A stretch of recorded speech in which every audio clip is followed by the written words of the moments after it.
Sebuah kisah viral tentang Mulyono yang kini menjadi petani di sebuah desa terpencil dan lebih memilih menjauh dari keramaian dan gemerlap duniawi. Mulyono adalah mantan preman yang pernah disegani. Mulyono juga kebal terhadap senjata apapun. Banyak yang segan dengan sepak terjang dia. Bahkan banyak preman amatiran yang ingin menjadi anak buah Mulyono. Mulyono mempunyai seorang istri dan 2 anak. Istri Mulyono dulunya adalah PSK yang dia nikahi ketika belum membuka rumah bordir, yang membantu Mulyono sampai sukses. Sebelum pindah di sebuah desa terpencil, Mulyono mempunyai banyak rumah bordir. Mulyono juga seorang mucikari yang sering menawarkan PSK untuk lelaki hidung belang yang menjadi pelanggan bagi Mulyono. Itu adalah salah satu penghasilan terbesar Mulyono yang membuat dia kaya raya. Hidupnya bagaikan di surga. Hampir semua yang dia inginkan bisa didapatkan dengan mudah. Setiap hari hidupnya hanya berfoya-foya dengan dunia gelap. Dan juga setiap harinya tak pernah lepas dari minuman keras, judi, dan wanita. Setiap ada wanita pendatang baru, Mulyono harus menyicipinya. Baru kemudian ditawarkan kepada pelanggan-pelanggan setia Mulyono. Bahkan seakan-akan uang yang dia dapat tak pernah bisa habis. Tak ada yang berani dengan peraturan-peraturan yang dia buat. Preman manapun tak ada yang tak mengenal nama Mulyono. Sampai di suatu saat ada sebuah penggusuran di lahan tempat dia membangun rumah bordir. Lahan itu merupakan lahan pemerintah yang tak bisa diganggu gugat. Semua rumah bordir yang dia punya berdiri di atas lahan yang bukan miliknya yang sah. Dan di saat itu, semua rumah bordir yang dia punya hancur dan tak ada yang tersisa. Padahal itu adalah sumber kekayaan terbesar Mulyono. Di saat itu Mulyono marah besar dan mengamuk. Namun apalah daya, sekuat apapun dia dan setenar apapun dia atau sekaya apapun, tak akan bisa merubah kehendak takdir ketika Tuhan sudah berkata lain. Akhirnya semua meninggalkan Mulyono. Harta, nama besar, para pengikut, anak dan istrinya semuanya pergi, membuat dia menjadi terpuruk. Bahkan satu-satunya harta yang tersisa yaitu uang kompensasi dari pemerintah dibawa lari oleh istrinya, membuat dia semakin hancur dan tak bisa apa-apa. Bahkan untuk makan saja sangat susah. Dari semua kejadian itu, Mulyono sadar bahwa semua orang yang datang hanya karena harta dan nama besar yang dia punya. Mereka tak sebenar-benarnya tulus menjadi kerabat Mulyono. Bahkan anak istrinya pun begitu. Dengan keadaan yang mengenaskan, Mulyono pulang ke sebuah desa di mana dia dilahirkan. Tanpa bekal apapun, Mulyono melakukan perjalanan yang sangat jauh, bahkan beratus-ratus kilo. Sesampainya dia di desa tempat dia dilahirkan, Mulyono bertemu saudaranya yang masih mau menerima dia. Akan tetapi Mulyono lebih memilih membuat sebuah gubuk kecil di pinggiran hutan. Dari sebuah keadaan seperti itu, Mulyono sadar betapa selama ini dia sudah salah dalam melangkah. Mulyono terlalu terlena dengan gemerlap duniawi yang dia nikmati seakan semuanya kekal dan tak akan pernah habis.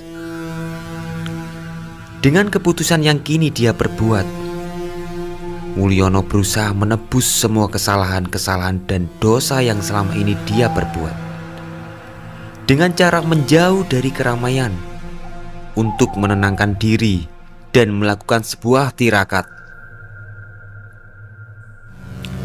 Di sebuah perkebunan yang jauh dari keramaian dan di pinggir hutan, Mulyono mencoba kembali kenangan masa kecil tentang tata cara bercocok tanam. Mulyono mulai membuat kesibukan setiap harinya dengan merawat tanaman sebagaimana seperti menjadi petani yang dulu pernah dipelajarinya di masa kecil. Dari saat itu, Mulyono sudah lama sekali tak pernah merasakan bagaimana nikmatnya makan nasi. Setiap hari, dia hanya bisa memakan singkong dan umbi-umbian lainnya. Walaupun sebenarnya, keinginan untuk hal mewah masih melekat di benak Mulyono. Tetapi dia terus melawan keinginan itu. Sampai bertahun-tahun, semua yang dia lakukan menjadi kebiasaan. Bulan pun berlalu dan bulan telah menjadi tahun. Di setiap keheningan malam tanpa adanya listrik dan hanya terdengar suara-suara hewan kecil berbunyi.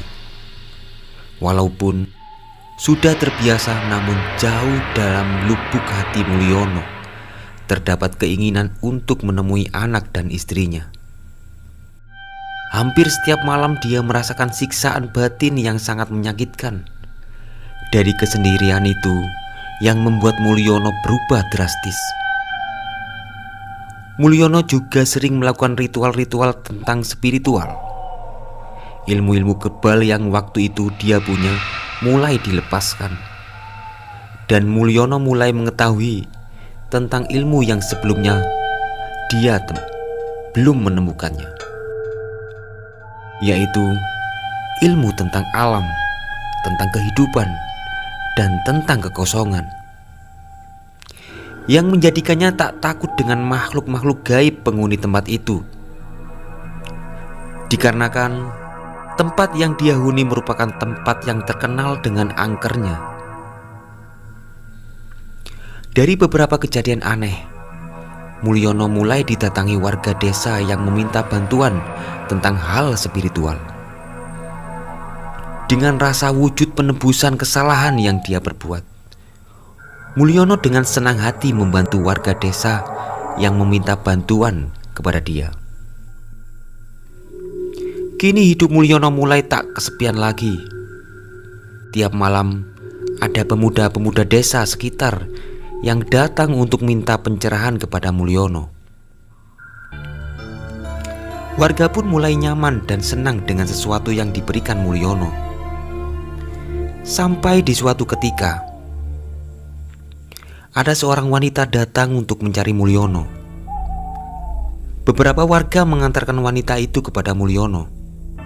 Namun tak disangka, wanita itu adalah istri Mulyono yang pernah meninggalkannya. Dengan kaget yang bercampur dengan kebahagiaan yang luar biasa, Mulyono berlari memeluk istrinya. Sayangnya istrinya mendorong dan tak mau dipeluk oleh Mulyono. Dengan sedikit kecewa Mulyono berkata, "Aku menantimu. Aku sudah berencana mencarimu." Istrinya menjawab, "Mas, aku kesini ada tujuan yang harus aku sampaikan."